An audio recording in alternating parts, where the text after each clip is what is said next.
Hey, Garage Logic fans, Mishki here, slipping in ever so briefly to mention that I have a podcast that comes out every Wednesday and every Friday, twice a week now. The show is pretty much about everything you care about and are interested in and need in your life and want to know more about. I tailored the darn thing specifically to your liking. I tailored it to your loves, to your true passions. That took a long time. I'm spent. You know what I'm saying? Absolutely wasted. What can 160 years of experience teach you about the future? A lot, especially when it comes to protecting what matters. At Pacific Life, we've helped people and businesses confidently embrace the future with life insurance, retirement income, and employee benefits. With strategies built on strength and trust, and a promise to be here for you today and tomorrow. Ask a financial professional how Pacific Life can help you today. Pacific Life Insurance Company, Omaha, Nebraska, and in New York. Pacific Life and Annuity, Phoenix, Arizona. Oh, Josh Arnold Investment Consultants. I'm very aware of that. Josh Arnold Investment Consultant brings you Garage Logic Podcast number 1635. It's National Octopus Day. Hey! Oh. How do you celebrate? Stacy, the GL geologist, knows that I love octopi, and she wanted me to know that it's World Octopus Day. October 8th, 2025. 87 degrees on this day was the record high. That was in 2010. And as chilly as 23 degrees on this day in 1876. Call Josh Arnold at 952-925-5608 for a free 48-minute consultation. Hail the flashlight king. And now, from the mayor's office above the boathouse on the east shore of Spoon Lake, it's Garage Logic with Chris Reavers manning Technology Corner, Kenny Olson from the Krabby Coffee Shop, John Heidt in the newsroom, and of course, the rookie. Here is your flashlight king, fireworks commissioner, and the keeper of common sense, your mayor, Joe Souchere. Hey, remember that guy that was carving up Teslas last spring? Oh, yeah. Sure. When Governor Walz foolishly was ripping Elon Musk? Dylan something or other. Yeah, because didn't he, that started the, remember when he held up the phone with the Tesla stock price? Mm-hmm. Yeah. Gloating about how it plummeted? In the meantime, thousands of state workers are watching their retirement funds suffer because the moron didn't understand that much of the state pensions were invested in Tesla, and Tesla has a plant here to make parts, and on and on and on. Well, anyway, this guy, some guy named Dylan Adams, he works for the Department of Human Services, he went out and keyed up a couple Teslas. Ooh, yeah. And he was found, and the Daily Mail has this story. Leave it to the Daily Mail, Joe. Daily Mail. Alpha News also has it, but the Daily Mail has it. This guy is still, he never suffered a consequence, apparently. I'm stunned. He's still employed. He's a fiscal policy analyst. He racked up $21,000 in damages, more than $21,000 in damages during work hours. Well, they don't, maybe he had a little time Define off. that, yeah. We called it ATO. Maybe she had some accumulated time off. And he went around with his dog, because the dog was complicit in this, and he keyed these cars. When asked about consequences Adams may have faced for his vandalism, a DHS spokesperson confirmed to the Daily Mail, which covers Minnesota news often better than any local outlet. Mm-hmm. I don't know how they do it. Yeah. He confirmed, or the spokesperson confirmed to the Daily Mail that Dylan Adams is a current employee. The spokesperson also said no public data exists with respect to disciplinary action. Okay. Adams' acts of vandalism were caught on video because Teslas are equipped with their own 360-degree cameras and automatically record when someone approaches the vehicle. Despite the footage, the damning footage, hand in the cookie jar. This guy and his dog Hennepin County District Attorney Mary Moriarty declined to pursue criminal charges. Shocking. Yeah, her office instead it would seek a diversion. Oh. What does that mean, a diversion? Well, Matt, that's an approach taken in many property crimes. Oh. And helps to ensure the individual can keep their job and can pay restitution, as well as reducing the likelihood of repeat offenses. Is that what Nicole Mitchell had too? She must have. Let me stop right there.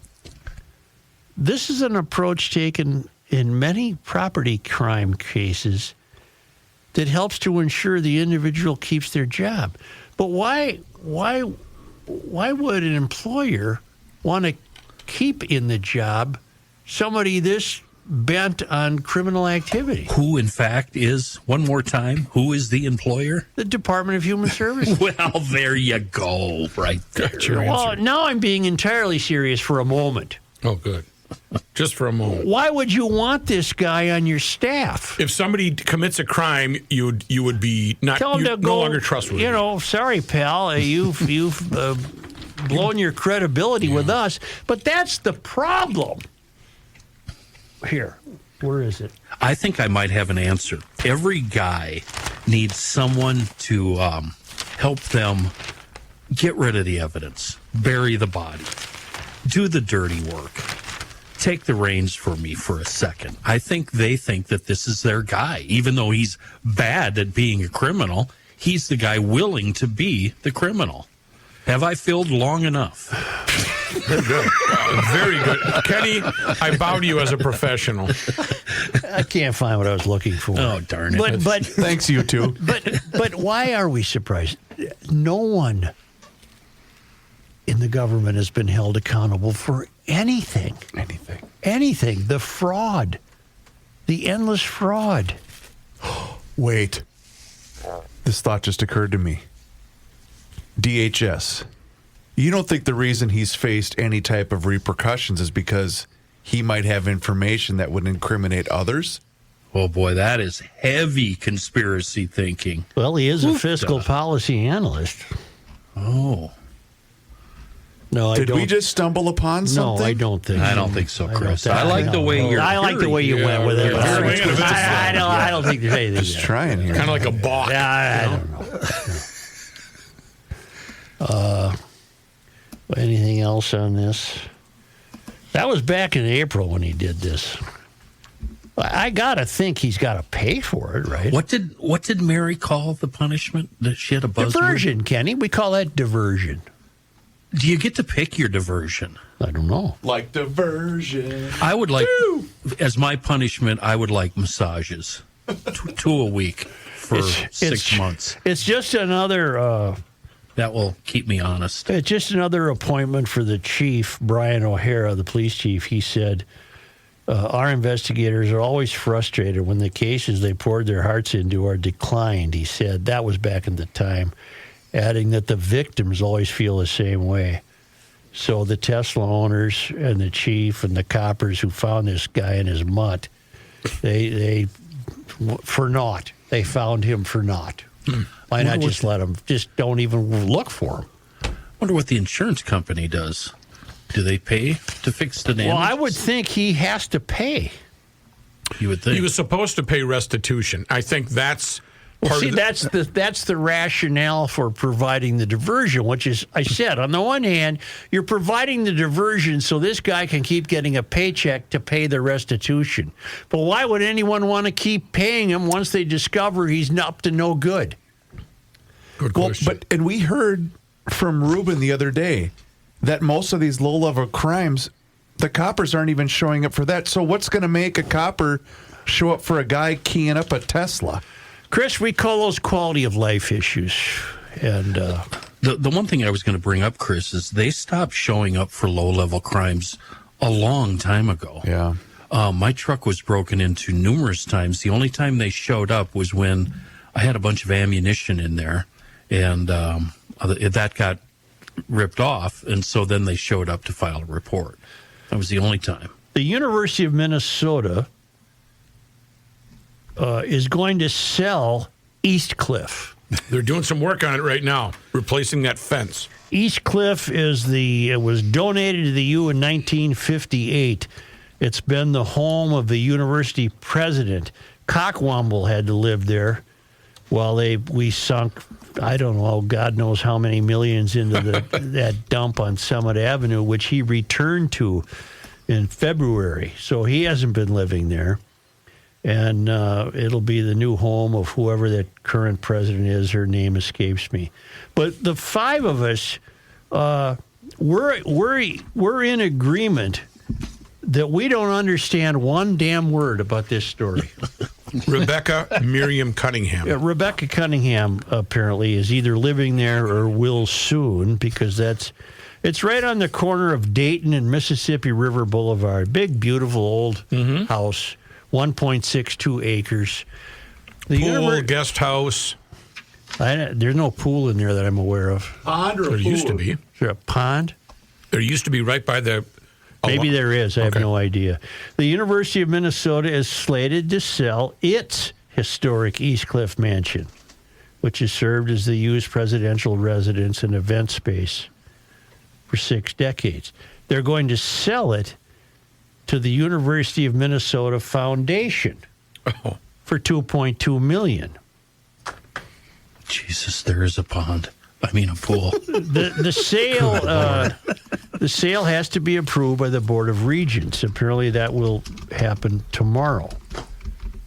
The U will retain ownership of the property's 1.62 acres and will lease the house and other structures along the Mississippi River in St. Paul from the foundation for a 40-year term. Why do they need to do that trickeration? The U will pay no rent, but will be responsible for maintenance and operating costs. Well, first of all, it's throwing people off. Kenny doesn't like the fact that the house has a name. Well, that's the least of my worries. East First of all, this foundation, what kind of John boondoggle? looked it up, and he can't figure it out. What is this boondoggle? It's a nonprofit organization, and it's a partner of the U, but it functions independently. I read about it and still went. So, John, they're going to take 2.2 out of their right pocket and put it in their left pocket? I guess. Well, there has to be some type of tax incentive for them to do something like this, because it just doesn't add up. You know, in the Garage Logic, in the Pantheon, we have real estate people. Yes. In fact, that Jim Rubin could probably figure this out, right? The guy we just had on the other day. But he's been overused. I understand you had him on yesterday. Boy, oh boy, did I ever. And some of the stuff that he told me was... Yeah. So here's the deal. The university was gifted that house. Some lumber baron or somebody owned it. Okay. Now, that lumber guy who gave it up, now he's the one who, back in 1958, he probably got a nice tax consequence for that. Edward Brooks Sr. Edward Brooks, yeah. It's a beautiful house. I love that style. 20 rooms. Yep. Looks like it's on the East Coast. It's neat. So, okay, so the U owns it, and they sell it for 2.2 to themselves. To their own people. Okay, everybody, you should name your house. What's the name of your house, Rook?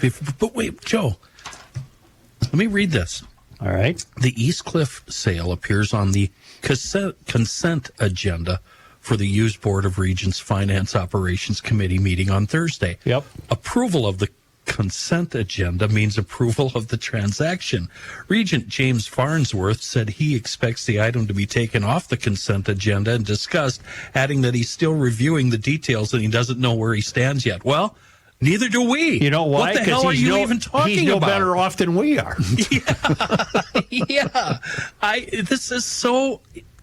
Something shifty here. I smell a rat. I smell a rat. What's the name of your house, Rook? Sadness Chateau. Wow. The Sadness Chateau. Kenny, you got a name for your I have 3 names. I have a name for the whole place. Yeah. I have a name for the shop, and I have a name for the house. I am living here in far western Douglas County on Jackass Ranch. Jackass Ranch. The name of my shop... Funny, I got ranch in my name, too. The name of my shop is I converted a barn into a shop. I removed the hay mow and did all sorts of work to it. The shop is called the Hog House. All right. Because that's what it was called when it housed what? Hogs. That's right. The house, you might have to go to the Google or the Urban Dictionary. I don't know. But the house is called Gooch. Gooch. Gooch. I'm not going to the Urban Dictionary. I don't think I can get by the filter. Apt description of this big old two-story. John, honest to God. John, what's the name of your house? Well, in honor of my hometown, I call it my no downtown dwelling. Because I live in Andover. That's pretty lame. Boy, that's a bad name. No downtown. What's yours called, Reeves? Mine is called the House of Pain.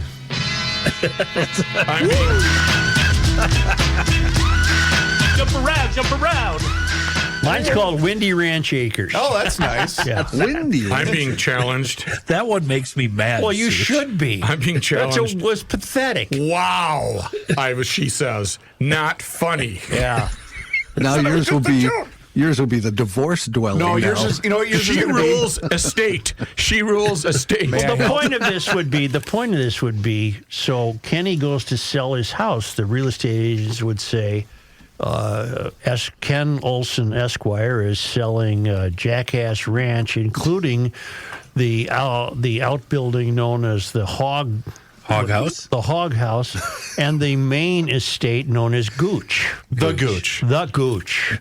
And asking price is $2.2 million. It's 17.3 acres. How long have you lived in the Gooch? He's selling it to his father's cousin, Right. who is created a foundation. Bonita. The Olson Foundation. Okay. So Kenny has sold it, but he's going to continue to live there and lease it back. But he doesn't have to pay for the lease. He only has to maintain the property. I smell a rat at the Gooch. What the hell is I this? smell a rat at the Upside Gooch. down, confused. GLers, you got to help us out here. Maybe a friendly email. And you can start the email out, listen, you dummies. Rook, why don't you rename your estate to the Paint My Wife's Toenails Spa? Regent James Regent James Farnworth said he expects the item, meaning the consent item in the Regent's meeting, will be taken off the consent agenda and discussed, adding that he's still reviewing the details and doesn't know where he stands. In general, I believe the university has a responsibility to own and carefully steward such significant public assets that will continue to have a university purpose, he said in an email, I guess, to the Star Tribune. Well, but that's what they've been doing. Right. They've owned it since 1958. That's 67 years. I did that math in my head. You're supposed to do math. 67 years they've been maintaining it, presumably as a public asset, although we're never going to set foot in it. Speaking of that, the three of us, you and Matthew and I, have driven by this 5 bazillion times. Mm-hmm. You guys still do it daily. Yep. I have never looked within the ivy walls of East Cliff. You should do yourself a favor. Go to Google Earth, the satellite, and take a gander at East Cliff. It's amazing what's contained within those walls. On one grainy February day, that would be February of 2024, I drove by on a Sunday afternoon, and I saw Cockwomble. Oh, boy. Being ushered into an SUV with two troopers, a driver and a guard or whatever. Yep. And I said, "To hell with it, I'm following them." Oh, wow. Okay. So I hung back. I can tell the story now. This guy. I hung back, and we went across the Lake Street Bridge. Okay. And we went south on Mississippi River Boulevard. And then he went up to, what would it be, Hiawatha.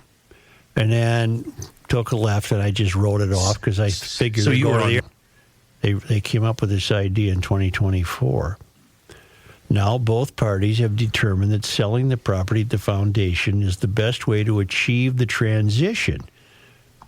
All right. In 2022, the U had considered selling East Cliff. The number of events there had dwindled during the pandemic, and a group tasked with providing recommendations on its future said public money spent on keeping up the historic property could be better spent elsewhere. Board of Regents. So does that mean we're off the hook? I don't know what the hell this means. Well, you reread it. That means public money, yada, yada, yada. The Board of Regents then approved a recommendation to hold on to East Cliff as the president's residence and an event venue and redirect funds currently spent on its maintenance toward other U goals. Well, that makes no sense because part of the new agreement requires the U to maintain the property, even though somebody else apparently will now hold the deed to it. The foundation will hold the mortgage. I don't even know what I'm talking about. I don't either. Wait, run that by me again. Well.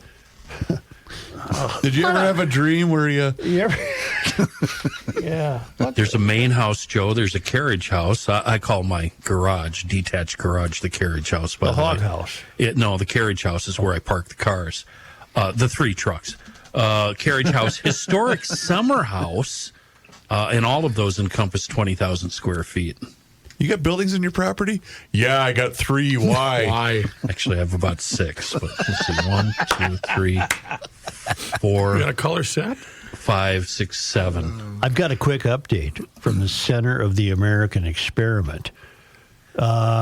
They're going to be taking nominations for the Golden Turkey Award in the next week or two. Is it already that time? Well, you're heading towards it. I guess November, yeah. But in the meantime, if you goodness. care what's going on in Minnesota, and you should, from education to energy to public safety, I would really consult the American Experiment every day. We do. They're digging into stories the mainstream media just doesn't get around to, like the real cost behind free school meals or how radical new K-12 standards are reshaping classrooms. There's an article in there called "The Iron Range Holds the Keys to National Security." You know, it's about this precious metals and stuff like that, you know. And if you're into policy, you can check out The Consent Decree Effect. It's a must-read. Get over to AmericanExperiment.org. You can also remind yourself about the event Friday night at Omni Lakes. Get over to AmericanExperiment.org and see for yourself. That's AmericanExperiment.org.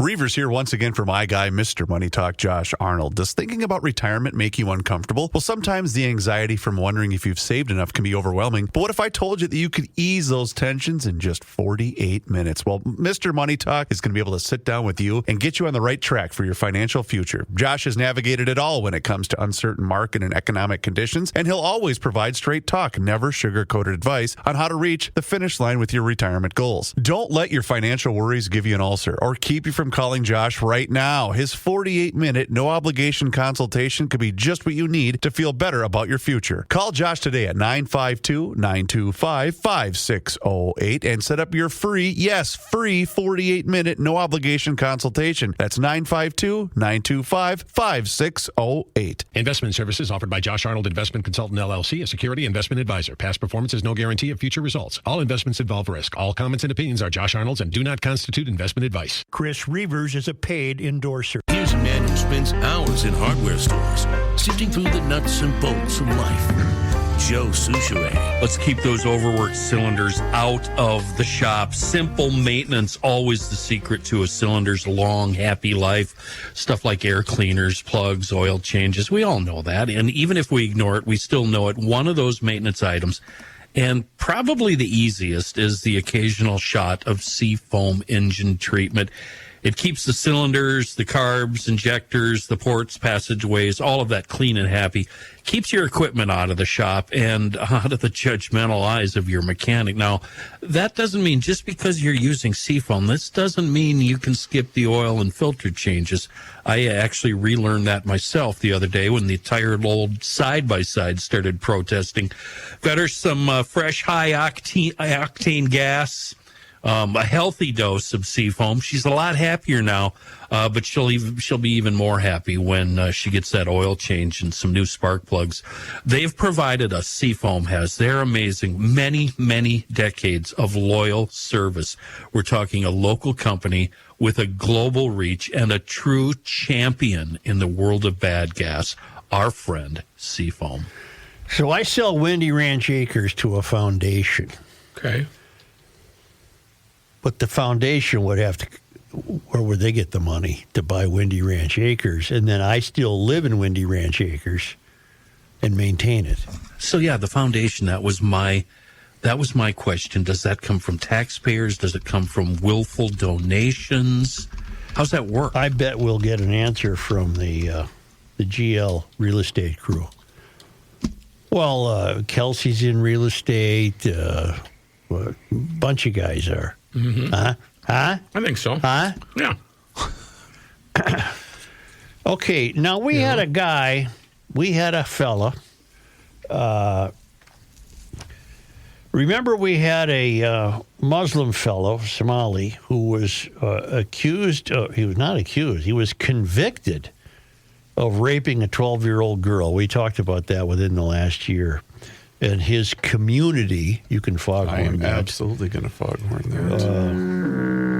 that. His community wrote letters on his behalf, testimonials. Mm-hmm. Oh, he's not that bad of a guy, you know. In May, Kwalinle Ibrahim Diri was found guilty of first-degree criminal sexual conduct after being charged with raping a 12-year-old girl. The 42-year-old Somali immigrant was later sentenced to 12 years in prison. Prior to sentencing, several letters were submitted to the court on Diri's behalf. One of the letters was from Ahmed Anshur, the executive director of the Al-Hissan Islamic Center in St. Paul. The letter was called Community Support Letter for Kwalinle Diri and dated July 11th. The letter expressed strong and heartfelt support for Diri, spoke highly of his character, said he was an active volunteer at the mosque. The letter said the situation Diri is facing comes as a deep shock to all of us, and it doesn't reflect the man we know. Okay. So far, that's just what.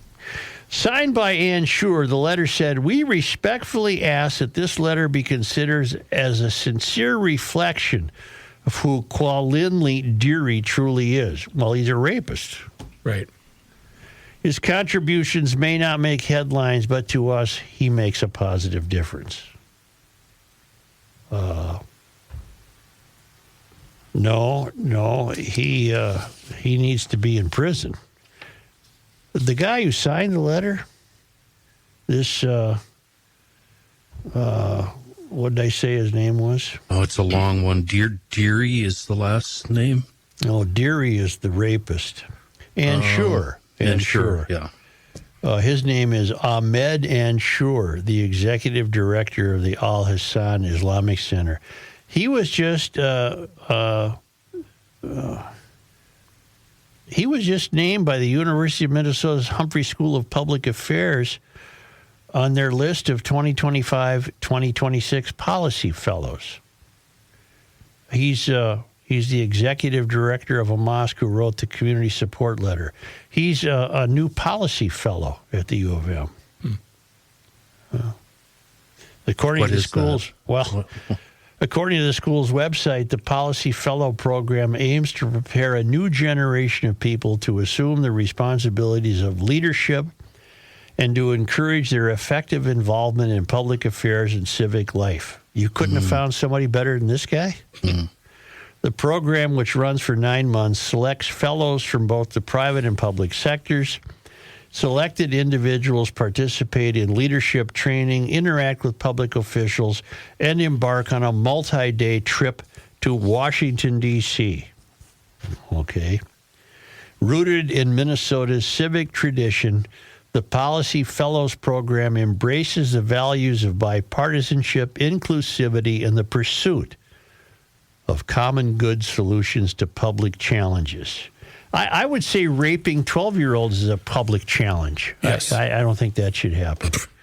Fellows are driven leaders who demonstrate initiative, curiosity, and a commitment to problem solving in their work in communities. The program's biography of Anshur, the fellow defending the rapist, states that he was born in Somalia and came to the U.S. in 2003. He is a 2-time graduate of Metropolitan State University. Bet they're happy about that. He has a master's degree in Malaysian. No, he has a master's degree in Islamic finance from a Malaysian school. What? And what he got with a box top of Wheaties. Yeah. From a Malaysian school and works as an accountant. I'm never letting him near my stuff. Amen. Alpha News contacted the U of M for this story, but of course they did not get a reply. The first class, How to Palm a 20 101. Well, isn't Islamic finance, don't they include what am I thinking of? No, integrity. I thought you couldn't have a loan if you were. I'm on to something. I just can't place it. I will look it up. Yes, they don't like to pay interest. They don't want to pay interest for a loan. Boy, they're not alone. I don't want to pay it either. I don't like to either, but it's all I do, though. So they're going with the Malaysian School of Economics. That'll straighten them out. Islamic finance forbids interest, speculative transactions, and financing prohibited activities like alcohol or tobacco, instead emphasizing profit and loss sharing, asset-backed transactions, and clear social goals to ensure Sharia-compliant dealings. Alternative structures such as leasing or cost-plus profit sales are used to facilitate financing without interest. No mention of fraud. What would the lender's incentive be for lending money? You said it was asset-related lending. The lender would have to be Islamic as well. I mean, but you aren't going to walk business? into an Islamic office and borrow money, but a Somali might. First National of Islam. Yeah, I realize I'm on the bottom side of the IQ scale, but if I'm going to loan or borrow or lend or whatever the hell your fancy word is at $100,000 to you, what's my incentive? It's the $20,000 in interest that I'm going to make when you finally pay it back. Isn't that my incentive? Isn't that how I stay in business? Hey, Yes. Kenny, I got news for you. Yes, that's how you stay. I'm not having a good cartoon bubble on the First National Bank of Somalia. Oh, I thought you were going to say of Kenny Olson. No. Oh, that too, I guess. Take the money and run. What are you seeing? I'm seeing a lot of bags with cash. I don't even know. Again, this might as well be the University of Minnesota house. We're getting too far afield here. Yeah. The point is, the guy was leading the defense of a rapist, but that has not stopped him from successfully securing a policy fellowship at the U of M's Humphrey School. Do you think they did a background check? And I'm being deadly serious here. Because we just had a case. This guy made the news all summer long with this. That's what I'm saying. So either somebody didn't do a background check or somebody did a background check and didn't give a damn. Well, they're inclusive. It's an inclusive all are welcome deal. here. Ahmed Anshur, including rapist defendants. Rookie, where is the Al Hassan Islamic Center in St. Paul? University Avenue? AL-IHSAN.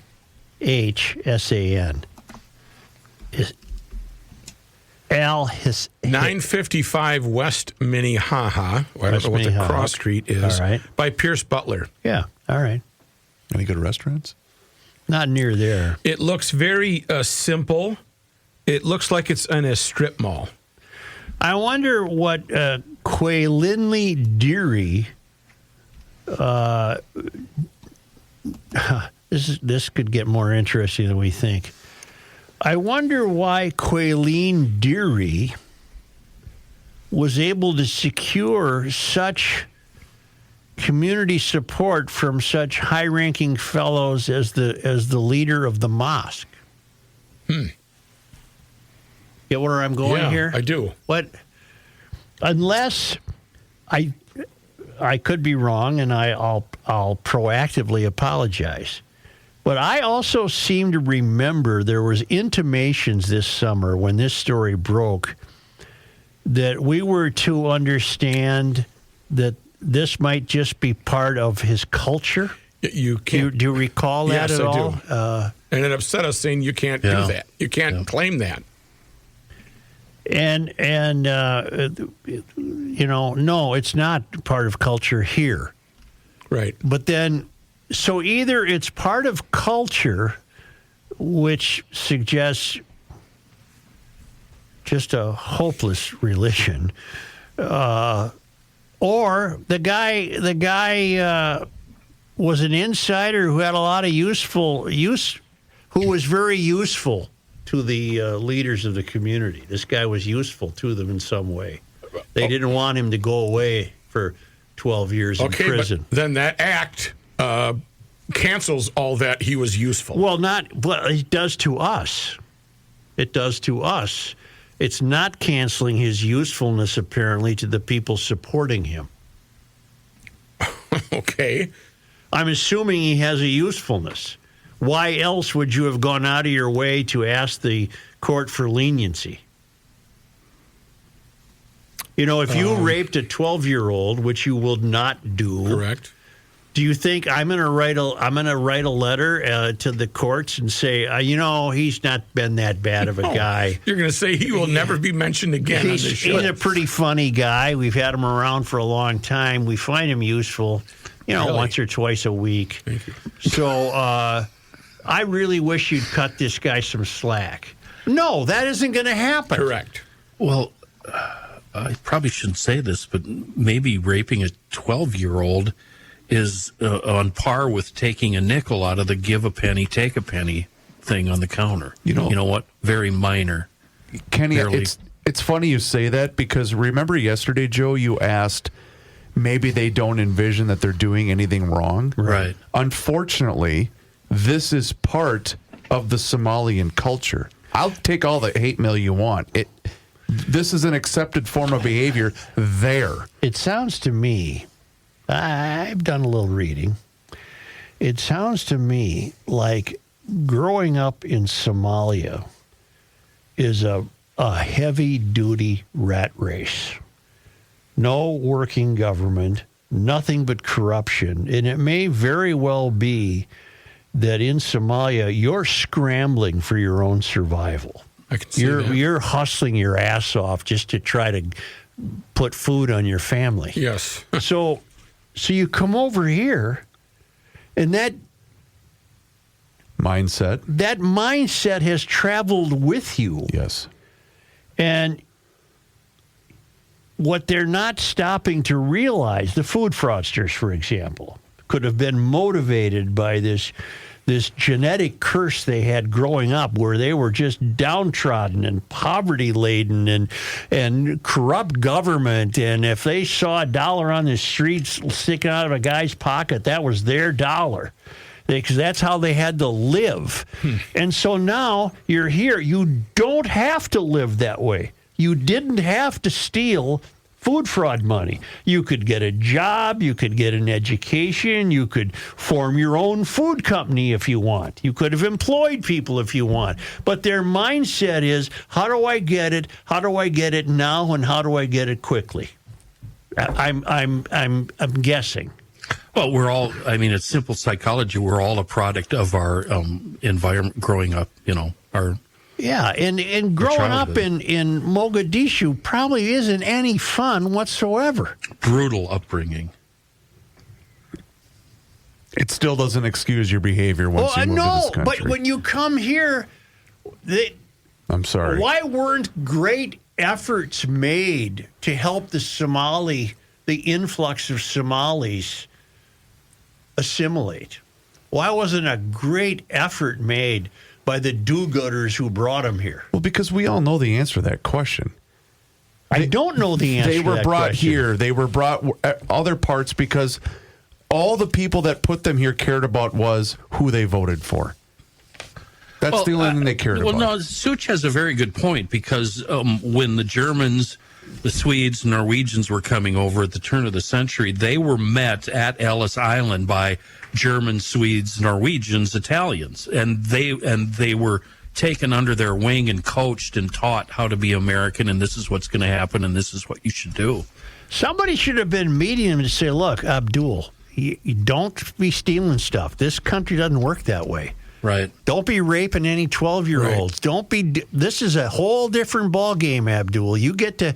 You're free here. There's a functioning government. Well, not in this state, but there's a means for you to succeed and develop an honesty and a civic commitment and be part of the community and on and on and on. That seems to have been skipped.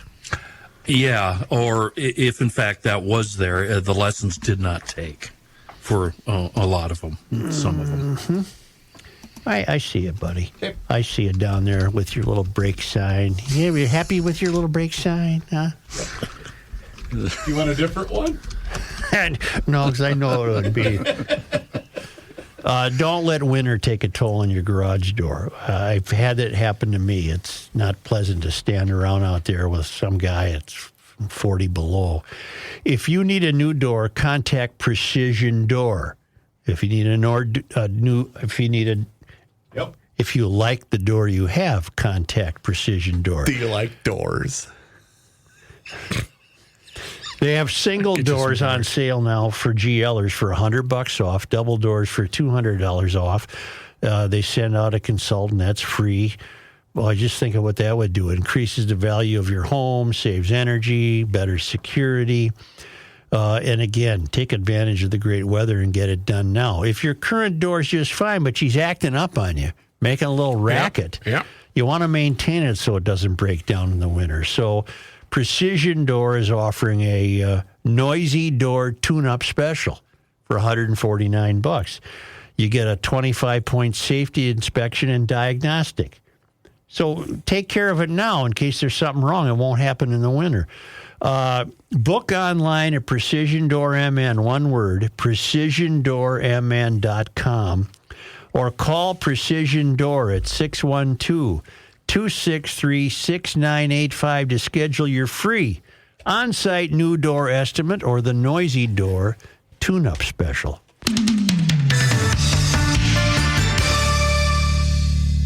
Okay, here we go. It's the end of the world as we know it, and he feels fine. Joe Soucheray. You know, I want to talk about my friends at Awaken 180 Weight Loss and Awaken180weightloss.com. I got an email from Greg saying, all right, Reavers, cut to the chase here. Does this really work? I'm telling you right now, it does. And it's a proven weight loss system, Greg, that's worked for over 800,000 people. And it's easy. You eat to lose weight. We want to increase your metabolism. That is the key to significant weight loss and a program that's built for anyone, and it's proven to keep the weight off. And it's an at-home program that's available for anyone and easy to track and stay on track anywhere through their convenient app that you download to your phone. Like I mentioned, it's built for any lifestyle, your busy schedules, your likes, your dislikes. It's adapted to you. And the thing is, there's thousands of recipes, so that way meals don't feel like diet food. You can still go on vacation. You can still go out. You can still tailgate. You can still have drinks. Like I said, it's one-on-one coaching, and that way your coach can even help you track restaurant menu items. Fun. Yes, Rookie? Fun. No, I'm impressed. It's also a clear daily plan, so there's no complicated tracking, but you have to find out for yourself. So go online and visit awaken180weightloss.com. That's 180 awaken180weightloss.com, or call them directly for that consultation today at 844-346-1800 and mention that you heard about it on the Garage Logic podcast. Here's John Heidt. Thank you, Joe. This news brought to you by North American Banking Company. During our last segment, I was doing some research on the U of M Foundation. Yes. Because we were wondering where their money came from, et cetera, et cetera. It comes from grants and donations. And in fact, so far this year, they have had donations from 88,770 supporters worth $464 million. That's just in this year.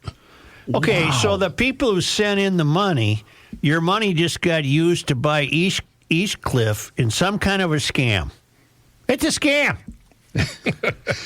In 2021, they had doubled their worth through investments. In other words, through the stock market. Sure.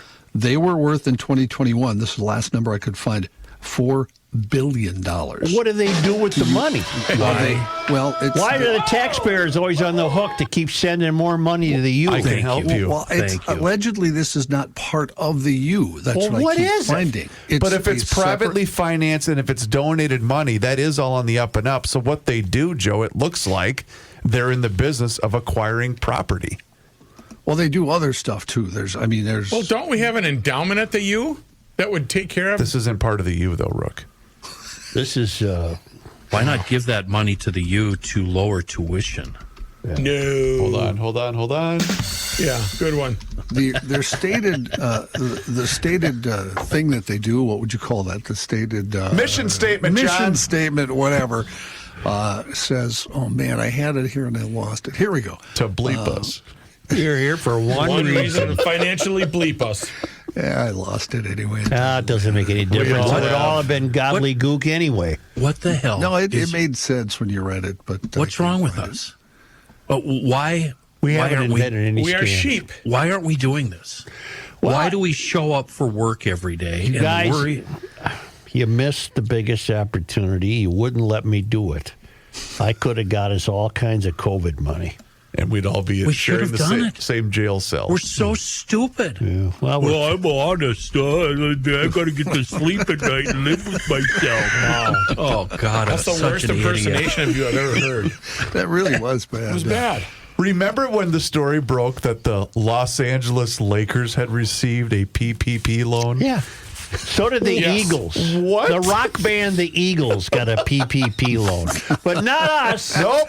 Not us. Nope. And we could have used it because we were working. We had to continue to work. That's right. We didn't miss any work at all. The UMF's mission: connect passion with possibility, inspire generosity, and support greatness at the university by funding scholarships, faculty research, innovative programs across all campuses. They also manage real estate and investment assets such as endowments to provide a stable and sustainable source of funding at the University of Minnesota. Yeah, I still smell a rat. That is a crock of manure. That's a bunch of crooks talking. In the news, one person dead. I shouldn't giggle going into this. Yes, one person, Not at all, John.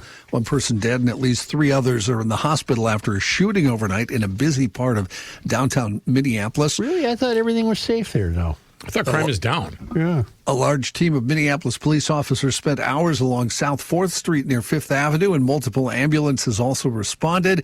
Officers called to the Bar Zia around 11:40 last night for the shooting. When they got there, the officers reportedly encountered a large unruly crowd involved in physical altercations. That required additional police to help out the responding officers. Inside the bar, police said they found a 21-year-old who had been shot multiple times and later died at the scene. 3 others, another man and 2 women, were also shot. All were taken to the hospital. All are expected to survive. According to Police Chief Brown O'Hara, it's currently believed an altercation inside the bar escalated to the shooting. No arrests have been made at this point. Police say they're still investigating. Did you guys see the story in the Star Tribune today? Minneapolis remains on track to see a fall in all categories of major crime this year. Except it just doesn't feel that way. Is killing major or is that minor? That's a minor. Can I address that, Kenny? Because I was waiting for that to come up at some point. Yeah. In talking to our guy yesterday, Mr. Rubin, did you guys know this? Because I asked him point blank. Remember the video we saw in a precarious state on 19th and Nicollet? Yeah. The shooting? Yep. Yep. Well, that was never, there were no arrests made.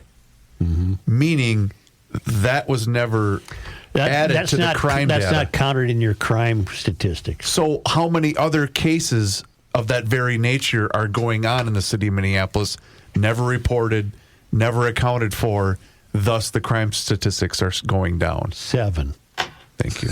I saw a whole lot of stray bullets in that clip. I mean, there was no aiming, pointing. One guy was shooting off into the air. Well, one guy was just running down the street, just pressing the trigger, and Yep. Okay, if you shot a bullet into the air and it fell down Like on you somebody's head, Okay. would it hurt? It all depends on the caliber and everything else, foot-pounds, pressure, blah, blah, blah, and how far it travels. Well, at the end of its wouldn't knock journey, you out. No. when it no, was then spent. It wouldn't. It might hurt, but it's not going to do any damage. Right. But imagine that. It's Tuesday night, October 7th. Thank You're you. downtown Minneapolis. That's right. And you're going to end your life over a argument. That'll happen.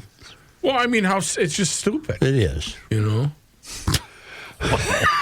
those are the insights. This is I why. come here for. This is why. There you go. This is why I would not write that letter to the judicial system for you. That's exactly right. Hold on. Whose fault is that? Right. Yours. Have I redeemed myself, honey? No. God, you got to stop that. Give me a break on this. Are Yeah. What? I know. If I can get serious again for a second, the piece I'm reading in the Star Tribune goes on to say the disconnect between the overall data and recent events is reflected in perceptions about safety among some of the residents of the state's largest city. And then they quote a guy, Larry, 84. He says, I don't believe there's been any improvement. He sees gunfire all the time, nightly, in his North Minneapolis home. Wait a minute. Read that again. Yeah. I'm not going to read that again. Pay attention, pal. Okay. Daniel Rosen has been chosen to serve as U.S. Attorney for the District of Minnesota. That nomination approved by the U.S. Senate yesterday. Rosen previously worked as the principal at Rosen LLC and has over 30 years of practice focusing on commercial litigation in federal and state courts. He graduated cum laude from the University of Minnesota Law School, also served in the U.S. Navy as a surface warfare officer at sea. Rosen will take over for acting U.S. Attorney Joseph Thompson, who took over the position from Andrew Lugar. When does this happen? Well, he was chosen yesterday, and why do we lose Thompson? Well, he was told just you about interim. I told you about this earlier in the week, and you gave me a ho-hum. Oh, I didn't. Yes, you What did. did you tell me earlier in the week? Said he was the acting. I knew I it. remember Kenny saying that actually. So Well, oh man. Well, but you look at this as is this a bad thing? I mean, I don't know anything about Rosen. Of course, I didn't know anything about Thompson when he got appointed acting attorney. Do you have Rosen's creds, John? you know, He it's just never said him. it's never stopped us before talking about stuff we don't know anything about. Right. That's true. That's our deal. That's right. Didn't he used to do sports on CCO? Yeah. Yeah, that's him. Yeah. Rosen. Dan Rosen. Mark. Oh. Dan Rosen was my French teacher. Is it Friday? It feels like a Friday for some reason. Bonjour, monsieur. Amid a pending lawsuit and patterns of instability, another Robbinsdale area school board member has announced her resignation. In a lengthy social media post, Kim Holmes wrote, in part, I can no longer subject my family or myself to the traumatic environment of serving as a 281 board member. Monday night, the board accepted the resignation, thanked her for her service. Holmes is the second board member to resign this year after Sharon Brooks is stepping down. Brooks is now suing the school board for claims of racism, defamation, and abuse of power. She is seeking, among other things, an apology and $5 million. Resignations are far from the end of the issues that face the district and board. In 2023, there was a change in board chairs multiple times, and the superintendent abruptly resigned. In 2024, a third-party investigation found dysfunction on a school board, and the district announced a more than $20 million budgeting error. We talked about this, that led to more than 200 staff cuts. If you want interesting stories, go read a bunch of background on this story. It's a sordid tale all around. Well, the school boards continue to try to get away with their malfeasance by just raising your property taxes.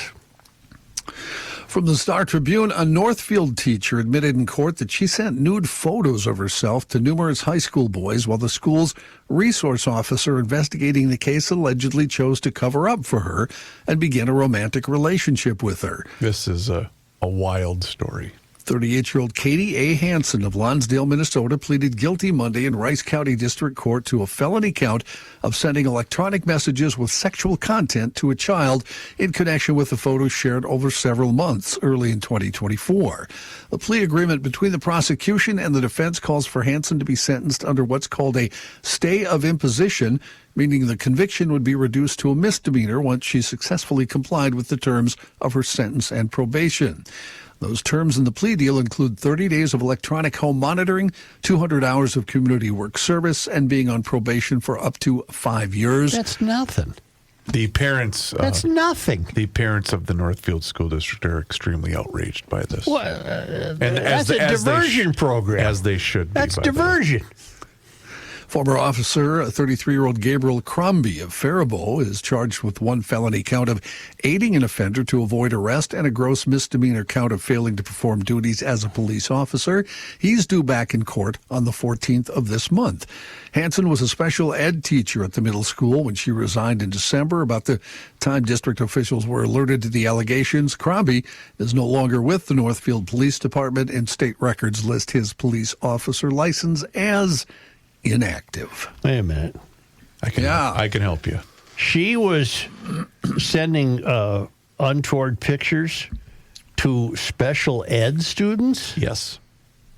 Well, that's unconscionable. Well, and the reason she's getting the plea deal, according to the story, the reason she's getting the plea deal is she's throwing the copper under the bus, who she was also having an affair with.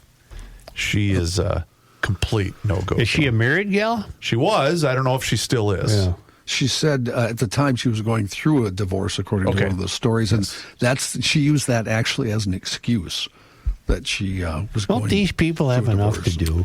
Well, but if you're a parent of a student at Northfield, you should be outraged. This is the fact that they're offering her a plea deal. That isn't even a slap on the wrist. No. Is special ed different from like special needs? What you had. I didn't have. I needed special education. I didn't. I think it's a distinction without a difference, Rook. Okay. No, I'm not trying to say it's okay. I'm just. Presumably, if you had special needs, you probably got special education. Mm.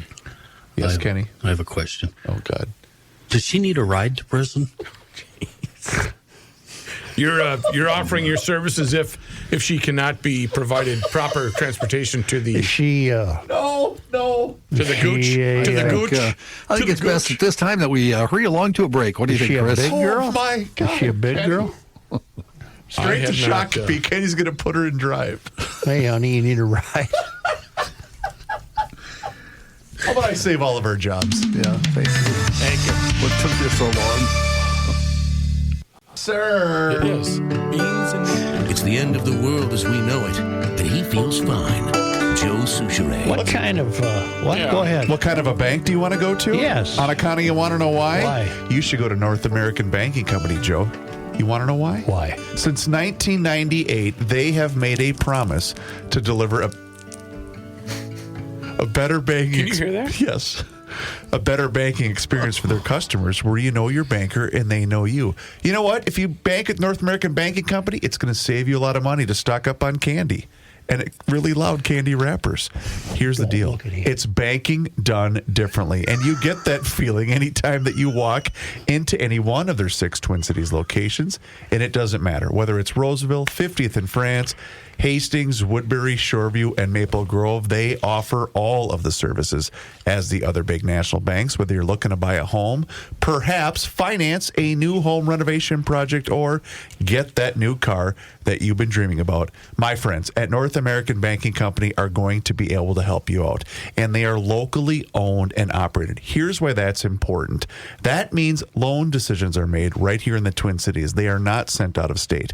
So this helps all of you business owners solve problems quickly and expand your business with confidence. Check it out for yourself online. It's nabankco.com to learn more. Once again, it's banking done differently. North American Banking Company, member FDIC, is an equal housing lender. Ask Mr. Bilski about the free candy. Johnny Heidt. Thanks.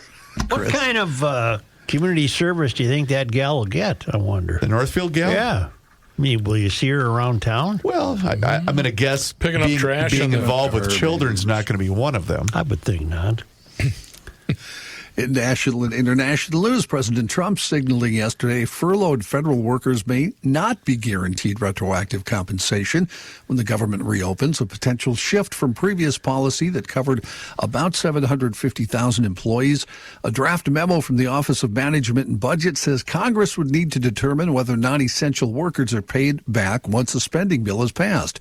That move deviates from a 2019 law passed during Trump's first term, which guaranteed back pay for federal employees during funding lapses following a 5-week shutdown that began back in December 2018. The OMB memo argues that while the 2019 law authorizes back pay, it does not appropriate funds for it. President Trump called for Chicago Mayor Brandon Johnson and Illinois Governor J.B. Pritzker to be jailed this morning while accusing the Democrats of failing to protect ICE agents. Trump, writing on Truth Social, said Chicago mayor should be in jail for failing to protect ICE officers, and then added at the end of the post, Governor Pritzker also. Trump didn't specify what laws he thought Johnson or Pritzker allegedly broke. Pritzker responded on social media by saying, "I won't back down." Trump is now calling for the arrest of elected representatives, checking his power. What else is left on the path to full-blown authoritarianism? I have a question about So that. do I. Yes, sir. Go ahead, Kenny. You go first. Oh, I'm just wondering if Joe has heard anything lately about President Trump's run for governor here in the state of Minnesota. How's that campaign No, doing? that campaign's been very quiet. And, Oh, my God. what? Kenny just gave me a brilliant idea. We should make GL yard signs Trump for governor. Yeah. Oh, my God. Yeah. Oh, wow. Well, nothing new in the campaign, Kenny. Okay. Keep us posted. Yeah. Please. Well, I guess the question that I had is, again, I'm not here to advocate for any elected official to be jailed because they won't participate with ICE. That's not what I'm saying. But imagine being someone who's more upset at Trump trying to help curb crime with the National Guard than being upset at your elected official for doing jackass about crime in your community. Seems to me that I talked quite a bit about this yesterday. But it got even worse yesterday, Joe. I understand. Okay. You take a time out. Yeah.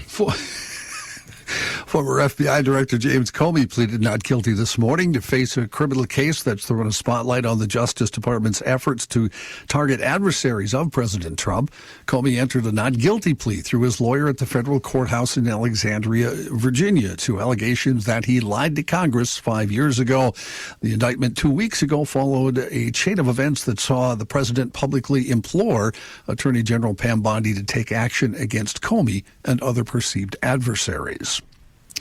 Top Russian foreign ministry official cautioning President Trump's administration today against giving Ukraine access to long-range Tomahawk missiles that could hit targets deep within Russia, in the latest in a series of warnings suggesting a degree of unease in Moscow. Deputy Foreign Minister Sergei Rybakov also declared that the boost toward resolving the conflict in Ukraine provided by Trump's meeting in August with Vladimir Putin has been, quote, largely exhausted. The latest warning, part of a concerted Russian effort to deter the president against enabling Ukraine's access to missiles. Most destructive inferno in Los Angeles history, which charred a devastating path through Pacific Palisades and Malibu in early January, was a rekindling fire Investigators say that an Uber driver intentionally set days earlier near a popular hiking area. Authorities on Wednesday also announced the arrest of 29-year-old Jonathan Rinderknecht, who's suspected of setting the initial fire on New Year's Eve. Rinderknecht is from Florida. He was charged with maliciously starting what eventually became the Palisades fire. The finding affirms a suspected theory and comes after a 9-month probe into the cause of the fire, which charred 23,400 acres and leveled more than 6,800 structures. 12 people died in that fire. He would never see the light of day again in my world. We would find the worst prison in the world and stick him in there. Anal rape prison is where I would put him. Whoa. Well, Yeah. Mary Moriarty would put him in a diversion program. Does he need a ride? Yeah, well, I mean, seriously, the billions, he destroyed an entire, I almost used the word community. But Well, they're not no, building community. back yet either. Right. It's all been put on hold by permitting problems. And meanwhile, Newsom's blaming Trump. Of course. You guys remember Bob Ross? No. I certainly do. The painter? He was a CIA guy, actually. Original artwork from Bob Ross will be auctioned off to help support public television stations. Who in the hell is Bob Ross? Are you The kidding guy with the me? afro that would paint? The joy On of Channel 2? painting? I never saw it. Joe. Oh, my television? gosh. Oh, I think you would love him, actually. I really think you would enjoy it. The auction house Bottoms said in a statement 30 of Ross's paintings will be sold at different auctions. The first auction set November 11th as part of California and Western Art Sale. 3 of his pieces will be included there. His signature is on the lower left side of all 3 paintings. The auctions of the 30 paintings are estimated to have a total value of about $1.4 million. Ross was the host of The Joy of Painting. He introduced painting to millions of people on his show on public television. He hosted it from 1983 until 1994. He No, died in Such. 1995. No, what? Joe, you don't do you have this out? unscrunch your forehead. Here we go. No, I don't, but I'm going to add Come on. gesso painting on it, and I'll show you how to color it. It's that easy. Just a happy accident. It's harder to tell And you than it is to completely show dry you. So we'll just take our when time. Well, they're commentating on it, His, but he was great. I love Bob Ross. I'm sure he was. I'm sorry. I really am did I truly just learn about sorry Bob Ross? that I didn't watch the show. Here's the Okay. secret. If you line up every one of his paintings from beginning to end, they're actually a map to where a CIA fortune, they believe it's Nazi gold, is buried in Alaska. I'm I very didn't know sorry. that. Ross is a former Air Force drill sergeant. You're the known for- same morons who sit here and tell me you watch 8 is enough all day. No. and No, now no, you're telling me no, that you're no, watching public no. television. Nice reference, protest. Bradford. Okay, not you, John. I watched Bob Ross. I would never watch 8 is enough. I protest. Do you remember when he painted that picture of the, what was the restaurant? Cluck and Chuck? where Ernie, Tom's buddy, worked? Joe, there's channels called the Bob Ross Channel where there's nothing but Bob Ross shows on. Well, again, I am You know very sorry. I honestly, Poor truly man. believe that you would enjoy watching Probably it. would. I love art. Yeah. Today is You what'd you draw say? there. Today's What'd you what, say John? What'd you say today was earlier, Joe? Octopus Day or something? National Octopus Day. Well, I have a story in honor of that. Okay. They're very bright creatures, very interesting creatures. I love them dearly. Expecting his normal catch of plaice, which I had to look up, turbot, which I also had to look up, and Dover sole, Arthur D. Wurst was surprised when his nets spilled their contents onto his ship's deck earlier this year. Instead of all those shiny flapping fish that they eat a lot of in that area of the world, hundreds of octopuses wriggled and writhed. Wow. His first thought, he said dollar signs. He said across England's southern coast, fishing crews reported an extraordinary boom in octopus catches this summer, sold for about 7 pounds per 4.5 pounds. Whew. It was sometimes worth an extra $13,475 a week. Wow. Wow. In fact, I like it. I like them so much. I think I'll stop eating calamari. Fair enough. Aren't they? How about mussels?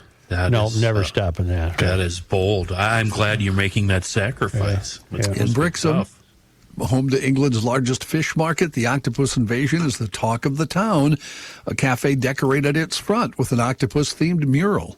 A restaurant offered octopus alongside its staple fish and chips, and its owner demonstrated a video online how to cook a species still relatively unusual in British kitchens. There are several theories about the causes of all this. Scientists say, of course, that warming water temps make the region more hospitable to this species, which is normally found off the Mediterranean coast. Steve Simpson's a professor of marine biology at the University of Bristol. He said, climate change is a likely driver of the population boom. I got it. Of course it is. There's a jubilation among many trawler crews in the scenic fishing port. But among those who fish for crab and lobster, there's also some anxiety.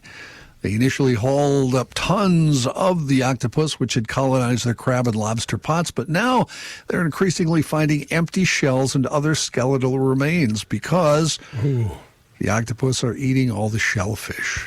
Oh. Mm-hmm. Interesting. Wow. You didn't read the whole story, huh, Kenny? I did not. 64-year-old Dave Driver said, it's the first time I've caught them in 49 years, meaning octopus. The octopuses last arrived in Moss in the nearby waters in the early 1950s, only to vanish again within a year or two. So what happens next year, according to all these fishermen, is impossible to predict. I can't remember the novel I recommended to you all, but it was based on an octopus. That's Octopussy? Right. No, that's a Bond thing. The Can we octopus ask that could. Can we ask our resident food expert on his opinion? He doesn't do octopi? seafood. He doesn't do seafood. I have had octopus before. It was at the Borough for a tequila dinner, and it was weird to eat.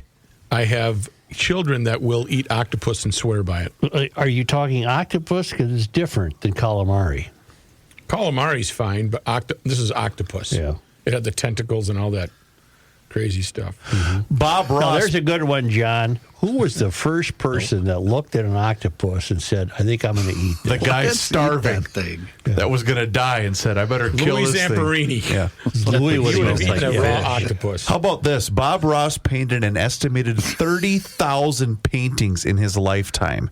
Though the exact number is unknown, the vast majority of his work Were they was... ding-ding? No, it was No. landscape scenery. He occasionally painted elements like animals and also his favorite cabins. He painted 3 versions of each painting for The Joy of Painting, which was his TV show. I didn't know this.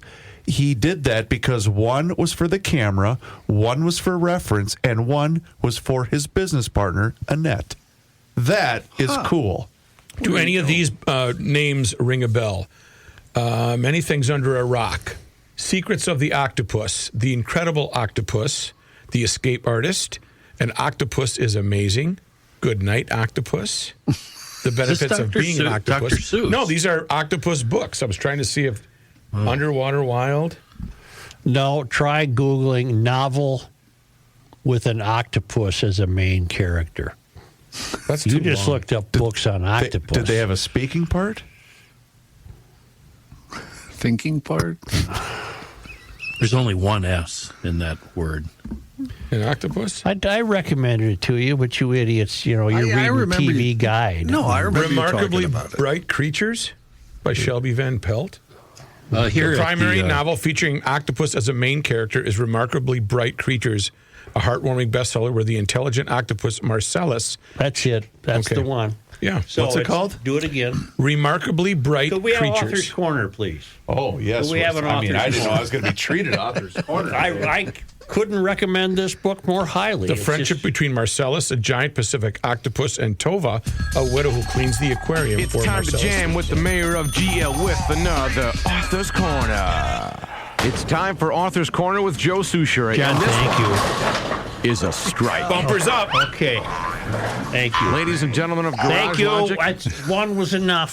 Thank you. It just gets a little crazy. Get out to You gotta go. You gotta go. If you're not out there now, it's nutty and craziness. EcoFun Motorsports Yes. in Forest Lake / Columbus. Right on 97, immediately west of the interstate, and I don't know if they still have it, but they want me to keep telling you about a Kawasaki Ultra Angler Edition jet ski. It seats 3, but it has a live well on it. It's set up for fishing. It is so cool. We're showing the video of it. Yeah. That thing is so neat. It is cool looking. And a live well, which would just be full of beer. No, they have a couple of 25 jet skis and wave runners in stock, and with each purchase of a wave runner jet ski or that angler version of the Kawasaki Ultra, you get the free Triton trailer. Those are beautiful trailers. I believe they're made in Minnesota. And as long as you're at EcoFun, remember, it's the electric bike capital of the world. Motorcycles, scooters, 4x4s, youth recreational equipment. I'm sure the winter equipment is arriving daily. It's EcoFun Motorsports in Forest Lake / Columbus, Highway 97 west of the interstate, immediately west, and down in Burnsville on the Service Road of Life, and a really, really great website that gets you all fired up. Well, it does me. EcoFunMotorsports.com. Go. Close her out. The Earth is not your mother. The Joe Souchere Show. Well, only because they come to us all the way from Barcelona, Spain, and the traveling Lymans, who can be found at worldwidewaftage.com. It was on this day, October 8th. 1858. We achieved statehood, didn't we? Center City, the county seat of Chisago County, was established, and a number of Swedes immigrated to the area. To reflect the ethnic makeup of the county, residents later attempted to change the name of Chisago Lake to Swede Lake. I take it they were not successful. Is Chisago a name of a place in Sweden? I have no idea. Anybody? No. I can look it up. On this day, Joe, today is October 8th. In 1910, Gus Hall, chairman of the Communist Party USA, was born in Virginia, Minnesota. His given name was Arvo Kusta Hallberg. Hall joined the Communist Party at age 16, and despite his stated political views, served in the Navy in World War II. Ooh, as a spy. He ran for president 4 times and spent over 8 years in prison for his activities. Yeah. At its peak in the 1930s, the Communist Party had about 100,000 members. But she's making a comeback now. Hall died on October 13th, 2000.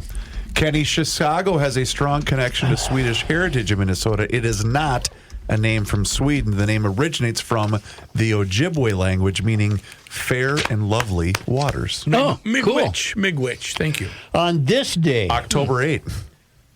Well, this was a very important day for the women folk around. 1956, Southdale Shopping Center opened. Southdale Shopping Center, the world's first fully enclosed mall, opened in Edina. Austrian war refugee and architect Victor Gruen designed the mall, which he hoped would become the town square that had been lost since the coming of the automobile. Okay, buddy. It should become the center of this civilization. Later realizing that civilization was in fact crystallizing around the mall in a commercial way rather than according to his utopian vision, Gruen retired from architecture in 1967 and became one of the most ardent critics of commercialized mall culture until his death in 1980. So he ended up being a critic of exactly what he built. Right. You ever seen Mallrats? No, Chris, I missed that one. Okay. Oh, God. It was filmed at Southdale. I don't know what penance I'm supposed to do here. Sports disappointment history. Who would we lose to, Joe, on October 8th? 1982.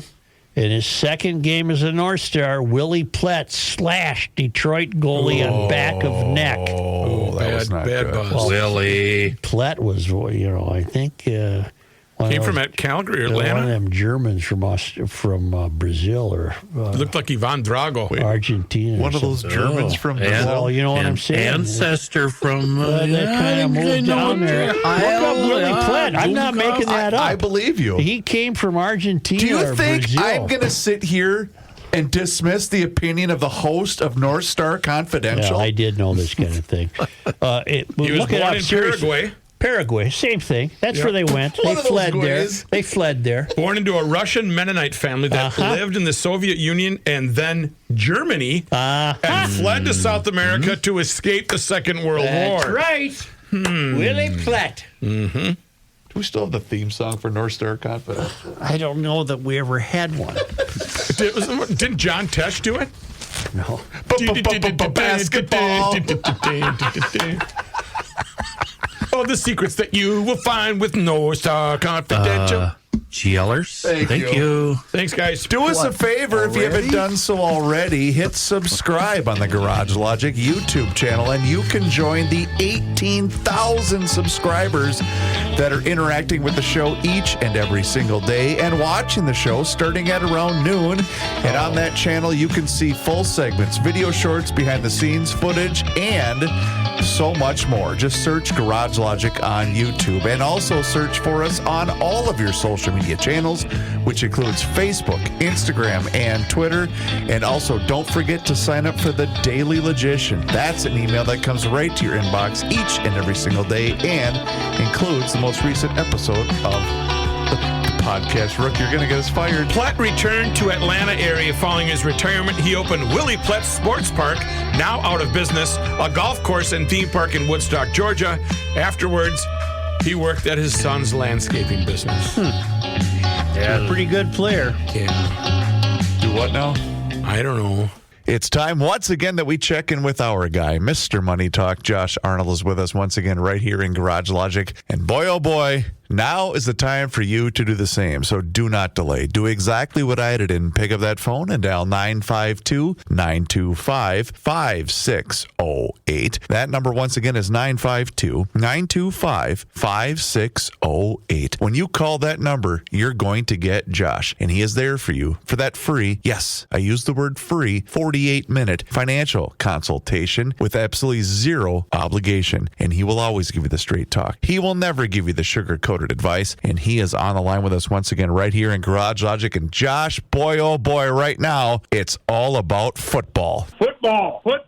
That's it. Who the heck cares whether the government is shutting down? In Washington, D.C., maybe some of the prediction markets are trying to determine what the outstanding, that the government is going to reopen or at least have some deal by next Wednesday, October 15th. Oh my goodness, October 15th? Well, that's another tax deadline, particularly if you've been filing extensions. Your extension is finally due October 15th. Oh, the government will get some extra money coming in on October 15th. But October 15th is also payday. And if you're in the military, you're counting on that payday. And there is no political party, I don't believe, that wants to not pay the military. Well, I'm sure there are some politicians who are against the military, just the same as the number of politicians who are against the police or any bit of law enforcement. But I'm not going to go there. I'll leave that to Rick Ticella and his very, very good piece, Precarious State. Whether you're, I'll say, Republican or Democrat, live in the north, south, east, or west, you are big into football.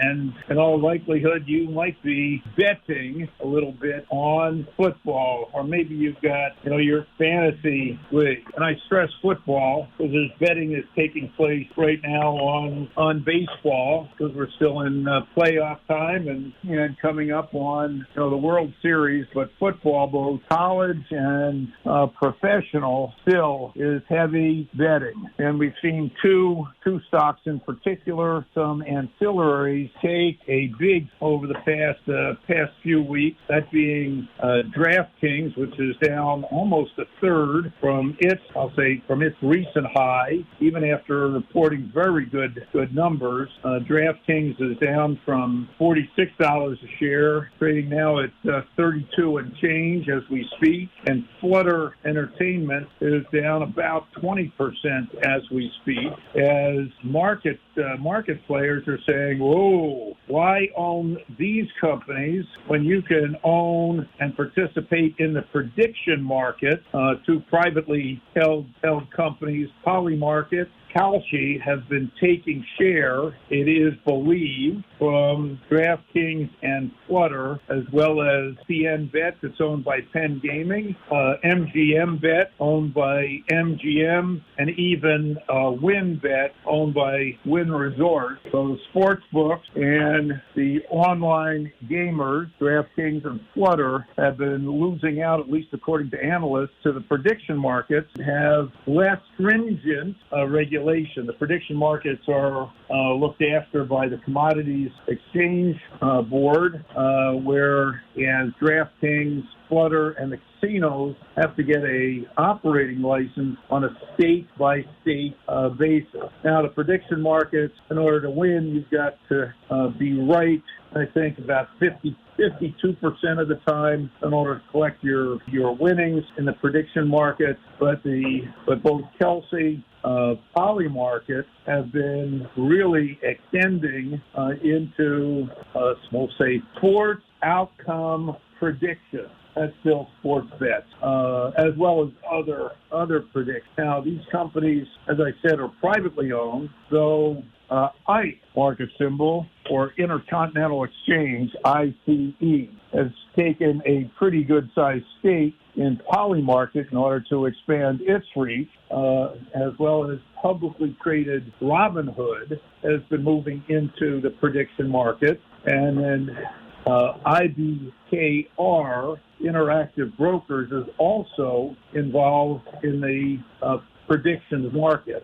These are smaller parts of the, I'll say the brokerage business, but the brokers also are involved in trading options, which is another way that you can make predictions on the movement of individual stocks, both on the upside, buying calls, on the downside, buying puts. And there's some other strategies around options as well. But the trading and prediction of football outcomes has been very, very big. I am of the opinion that DraftKings, the former Favor, and Flutter, which owns FanDuel, might be oversold. It's not to say that they won't keep going down, but these companies have been making money. Yes, they face a little more competition, but at current prices and even a little bit lower, these could make a very nice speculation, particularly if you're involved in betting, I'll say, sports outcomes. Excellent advice, as always, Mr. Money Talk. You heard him, GLers. Now is the time for you to pick up the phone and make the call for that free 48-minute financial consultation with absolutely zero obligation. And you do that just like I did by dialing 952-925-5608, where you always get straight talk and never, ever sugar-coated advice. Josh, once again, thank you so much for the time and the chat. Enjoy the rest of your day, and we'll talk to you again tomorrow. You got a deal. And here, one last thing for football. We'll give you another potential turnaround. Okay. Nike, potential turnaround. I love That's it. a little longer term. We'll say that's a little bit longer term outcome. Sounds good. Thanks again, Josh. Talk to you tomorrow. Thanks. Investment services offered by Josh Arnold Investment Consultant LLC, a security investment advisor. Past performance is no guarantee of future results. All investments involve risk. All comments and opinions are Josh Arnold's and do not constitute investment advice. Chris Reavers is a paid endorser.